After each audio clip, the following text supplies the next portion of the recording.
social media. People don't post bad things that happen to them. It's all good things. So when other people experiencing something bad, it's like, why they have it so good and I don't have that? I think in a way it's also contributing to you feeling distressed. It can, because we can almost become addicted to comparing ourselves and keeping up with the Joneses, right? And seeing what's someone else doing, almost on a hamster wheel, chasing.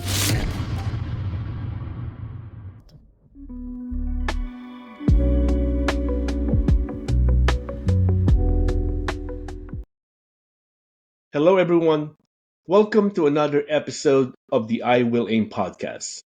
Our topic for today is Burnout Recovery Starts with Rest. Learn how to handle burnout and achieve a better version of yourself with proper rest. With my guest, Jill Wright. Jill, welcome. Thank you, Will. I'm really excited to be here with you today to talk about burnout. It's a very close to my heart topic.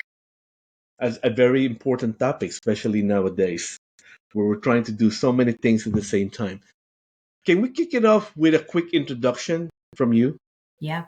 Thank you. My name is Jill Wright. I am a time management expert and I'm Canadian. I have 4 children. I'm an author, speaker, podcaster myself. So my work is very much based on helping other entrepreneurs and moms, just people who are living a life that might be a little bit outside the normal 9 to 5, take control of their energy and their time so that they can avoid things like burnout, so that they can bring in things like rest and just really working in groups and one-to-one, really, with people to achieve those goals. Thank you for that quick intro. Let's tackle the topic of burnout. But I would like first, if you could define burnout, what does burnout means? And how does one person feel, or what are the triggers that exemplify you going through burnout? Yeah. For me, the simplest explanation is that burnout is an unequal exchange of energy out and energy in. And so when we are constantly giving out, doing things for others without replenishing our own cup, so to speak, filling up our own cup, we inevitably get to this point where we're spending more than we make, almost, in the sense of energy. And so that's what can trigger burnout. And people experience it in all kinds of ways, but you may be familiar if you're listening and you've ever felt tired for no reason, or you find that sort of slump, or you're feeling resentful, right? Burnout can look like anger in some people, resentment for sure, comparison, all of these sort of negative mindsets, coupled with some physical attributes that many of us will feel as well. And that can include the tiredness, but also changes in our digestion, right? And our physical, like gaining weight, is often something that comes with sustained burnout. So it's quite a broad topic, but an equal exchange of energy out and energy in is what I like to break it down into. It's also, I think, the way explained, it's not just a feeling, but it's really your entire body reacting to it. Mm-hmm. A follow-up question for you is, what are the common misconceptions of burnout? I'm sure there's some common misconception out there that we want to stop today. Yeah, it's a great question. Actually, that's not one that I've ever really considered before. And so I appreciate the question. I think misconceptions can be something along the lines of you're the only one experiencing it, or it's your fault that you're experiencing burnout, that you just can't handle everything the same way everyone else can. I think there's a lot of comparison these days, especially in the age of social media, right? And we don't see that everybody is experiencing their very own version of burnout. I really think that it's a unique situation for someone to not have ever experienced any burnout. We all are touched by it because in order to know our limits, we have to experience going past them to know what that feels like. And so when we consider burnout, are considering a very personal thing to each and every one of us. And a big misconception, I suppose you could say, is that it looks the same for everybody, because it's quite different. For me, my burnout story started when I was trying to open up a retail business, getting into entrepreneurship for the first time. And then the pandemic hit and I had a child diagnosed with autism and my postpartum depression was off chain. Like, it was just a whole series of things added on, right? And my burnout was very physical in terms of having like a diagnosed adrenal burnout, where I just wasn't producing cortisol anymore. And that's a whole other piece. There's the mindset piece, and then there's there's the physical piece, and they often can blend. Well, thank you for sharing that personal story too. I think one of the point that you highlighted that I really appreciate that you did was social media. People don't post bad things that happen to them. It's all good things. So when other people experiencing something bad, it's like, why they have it so good and I don't have it? Why are they enjoying so much and I don't? Why is their life like that? And that, I think, in a way, is also contributing to you feeling the stress. Yeah, it can, because we can almost become addicted to comparing ourselves and keeping up with the Joneses, right? And seeing what's someone else doing, almost on a hamster wheel, chasing the success that we perceive others to have, especially as entrepreneurs and as mothers. And so it can be quite refreshing to take a bit of a break from social media, or if you can't or won't take a break from social media, a mindset shift, something I've been often thinking about, especially in the summer months, as I see my friends and colleagues posting about all the wonderful, fun things that they're doing, is I sort of stop and I think, I wonder what happened on that trip that wasn't perfect, because of course there was something. Did they get a flat Yes. tire? Did the kid get too hungry and they couldn't stay up to do the fireworks that night because they were just in a meltdown, and sort of reframing it like, okay, this is what they're showing us, but there's behind the scenes. And I often also reframe it to think, why does someone feel the need to post this so publicly, right? And to celebrate so loudly sometimes? It could be just excitement and pride and happiness, but oftentimes it's to cover up something that they're feeling insecure about. And so I remind myself of that when I am seeing all of this online as well. And it's interesting when you mention that because in a way it's also human nature, right? We share all the great things. And then sometimes you had a bad experience, you don't even you share to a few people, but you don't talk to anyone about it. Right? It should be equally the same where you went to a place and you got service and the service was terrible, right? You should tell other people not to go there because you have a terrible service. But you probably go and tell your family, you probably go tell your friend, maybe your parents, but you don't go to the internet and post and complain incessantly about it. Meanwhile, there's something good that happened. Of course, you put it out on the internet and people see it.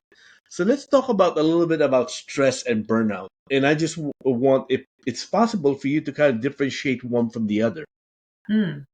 Yeah, they are very intertwined, right? I think stress is something that we experience when there is a lot of external pressure as well as internal pressure. But stress can come in many different ways. We can find stress in our careers, in our home life, just even mental stress, worrying about decisions, or physical stress if our body is under a lot of demands. So when I think about stress, I think more of external demands. When I think about burnout to me is often caused by stress. It can be correlated and yet exist separately as well. So burnout being very much lack of boundaries, giving, not being able to say no, and that causes the burnout. Whereas stress can often be caused by deadlines, demands, external situations, and people demanding things of you often. Well, thank you for differentiating one and the other. As a professional, we dealt with a lot of stress and challenges that cause burnout. So, what are the practical steps that you could, or maybe things that someone could apply to help them cope with it or maybe get through it? Yeah, or if we're lucky, prevent it Yeah. altogether. If we can Yeah, become that'd be the best. That'd be the like best. ninja level burnout expert, right? There's a lot of things and they are very personal to each individual. So the first thing I recommend is just being curious about what your triggers are, right? If you start to yell or start to spin out or get anxious or feel tired or worn down, like what happened just before? Get curious and see if there's any patterns in your life, right? And then also understanding which parts of the day or month for women, like where are you higher energy, where you can take on more things and say yes to more things? And where are the areas where you need to protect yourself with some boundaries and some saying no, right? I was talking to someone earlier about identifying the people and situations in our life that are either energy givers or energy Yeah, drainers. yeah. Being aware that if you're going to a family gathering, that is a situation, perhaps if you're introverted like I am, that would be stressful or could take a lot of energy out. being mindful to schedule something either just before or just after that can give you a boost, whether it's going for a walk, having a nap, talking to a friend. These things don't have to be time consuming or expensive. And actually, one thing that I will offer, which I love to speak on, is this concept of time confetti. It's not something I made up. Bridget Schulte wrote about it in a book called Overwhelmed. But the idea is that we have these pockets of time throughout the day in 5 and 10-minute increments where we would normally pick up our phone and waste. And instead of just wasting this time, if we use it intentionally for self-care, it can really go a long way in keeping us consistently regulated emotionally and in our nervous system as well, right? Regulated throughout the day so that we don't experience those big dips and we're not quite as impacted if something happens, like a stressor or burnout trigger. The concept of time confetti, it's interesting because every time I have like 5 minutes, 10 minutes break in between, I would go for a walk in my house, like Love walk that. around inside the house, just clear my head. Sort of, it's not a press reset because it's not resetting, but it's sort of like allowing myself to, if I'm stressed, to kind of dial down the emotion or sort of unwind a little bit. And it's interesting now. I would call it my break confetti. That's right. I've been doing that for the past year and a half. I would go for a 5 minute walk inside the house or outside whenever I can, and just to kind of clear my head. I call it my clear my head time. But it's interesting. Call it time confetti, and you learn something new every day. As a leader, we're contributing to our in many ways, whether we admit it or not. We contribute to our employees' situation of being stressed or perhaps experiencing burnout. How might we best exemplify that behavior to allow our employee to deal with all this situation and handle them and support them? I love this question. And it's not one that we talk about often, how we can support No. other people, right? Yep. The conversation is often around how can we get better with dealing with it. But as leaders and as not only in work, right, as in leaders in our family, in our community, in our church groups, and all of these things, there are opportunities for us to set examples. And that's the number one way that I recommend is leading by example. Also making sure that you are able to foster a culture of open dialogue so that people feel safe to come and say, like, I need some extra time, that they're comfortable asking for help if it's required, right? Offering supports and resources, sharing even, hey, I heard this podcast the other day that was really helpful for me. I just wanted to pass it along. Keeping that human connection between folks can really go a long way to foster an understanding that we're all in this together. And it's okay if you're feeling stressed or burnt out or you need a little bit of extra time, and being open to, okay, within what's required in the business, if that's the environment, Yes. how can we still respect the needs of the business and honor the needs of the individual? Because I believe they can be and work together quite harmoniously if we get creative. I like the part that you said, honor the individual, because at the end of the day, people are your most important asset. Next, I want to talk about your book. Do you have a copy of your book? Do you want to? I do. Okay. Happy, Healthy, Wealthy, and Wise. You got it. Want to ask a question about the book. What's the motivation behind writing that book, or what inspired you to write the book? It was my own burnout. Honestly, what had happened was in my early 20s, as I was going through university, getting my business degree, I was full of anxiety, stress, burnout, all the things that students deal with. And I was reading books, and it was before podcasts, but I would go to therapy and read books and just get resources on how I could get through it a little bit easier. And what I found was as soon as I got stressed, all of the information would leave, all of the tools, they would be gone. I wouldn't have the access. And so I created this Word document on my computer, just keeping note of all the tools that had helped me so that when I was in a fight or flight situation, I could go to the computer and it was all right there. And I knew it was there available. And so over the years, this document grew and it grew and it grew. And I started learning more and diving deeper into different areas. And eventually it became so big that I knew I needed to put it in the hands of other people. So I formatted it in a page a day style. Like a calendar, you would rip an inspiration quote. So the book is set up like that, where there are the 4 pillars or chapters for happy, healthy, wealthy, and wise, and all of the advice fits into one of those. but it's not meant to read cover to cover. You can flip it open, grab some advice. There's affirmations, journal prompts, quotes, little tidbits and stories in there, and really meant to be a resource for people who are maybe needing a little bit of inspiration or motivation throughout their days. So, what do you want the audience to take away from reading your book? I think just knowing that no matter what you're experiencing, there is something that you can do to shift. It doesn't have to solve it. It doesn't need to go, if we look at the scale of emotions, right? If you've ever seen that, we don't need to go from bottom to top. We can simply just go one up, and the resources are there. There's other people who have been through it as well. And so it's almost a lifeline, I love the concept of shifting, right? And I love the concept that you talk about the bar of emotion that you need to move up a little bit, but you don't need to go all the way up. It allows you to sort of like manage it over time. Yes. Well, It's thank you very realistic. much for sharing your gift of book to this world, and I'm sure it's going to help a lot of people. We talk about burnout. We talk about how leader could help their employee or address burnout challenges, or how they could model their way to help them. We also talk about what are the different myths of burnout and how to address it. If there are three takeaways from today's episode, what are those three takeaways? My first takeaway is always just remembering that you're unique. Your situation is unique. And the way that you will be successful and feeling better will be unique to you. And so don't get discouraged if you try something and it doesn't work. It just isn't the right tool at the right time. Mm.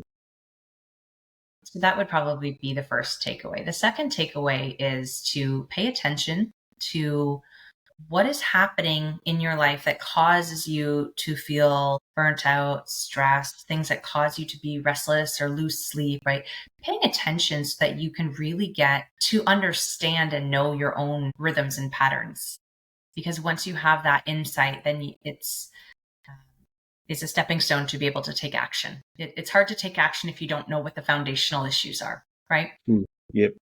And I think the third takeaway from our conversation today would just be that, you're not alone. If you're feeling these things collectively, we're in a really difficult time. There's a lot going on. We're all charged. There's big changes happening for everybody. And you're not expected to be in a silo suffering, right? If you are experiencing something, to reach out to your friends and your family and your community, because other people are meant to be there to lean on as well. Well, thank you for sharing the three takeaway. If my audience wants to reach out to you, what's the best way to connect with you? Thank you. Yes. My website's probably the best place to go. It's just my name, jillwright.ca. And on there, you can find all kinds of resources and different things. The book is there. I created a planner as well, like a seasonal planner, which is available. It's very fun as well. So all the resources are there. But of course, I'm on all the social media platforms too. If you're one of those who can't quite give it up, I'm there. Thank you, Jill, for your time. Really appreciate you being a guest on my podcast. Have a good day. Thank you, Will.